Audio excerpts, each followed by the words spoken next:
Under Canadian law, if no shelter space is available, people have a right to shelter themselves on public land. And that's set to happen this week in Greater Napanee. With the warming centre closing, the town is bracing for more unhoused encampments in public spaces. For Greater Napanee, we don't have any public shelter spaces. So that necessarily means that if people want to shelter themselves on public property, they have the ability to do that.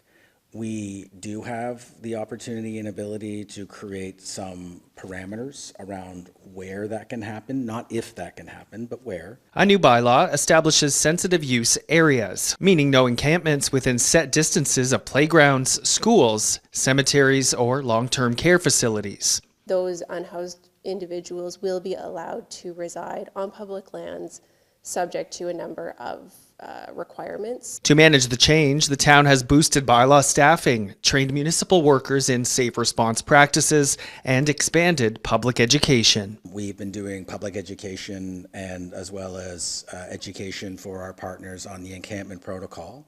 We've also been giving training to members of our Public Works Department and our Parks Department who are charged with removing encampments where there's no longer people living there.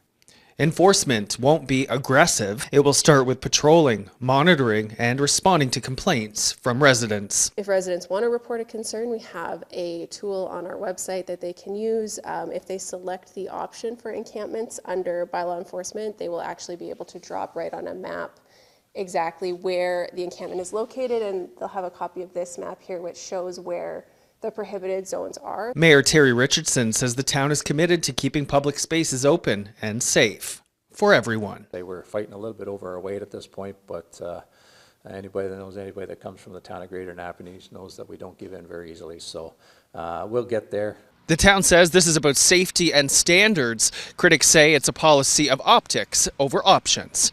Either way, the real test begins in May. Jesse Reynolds, Global News Napanee.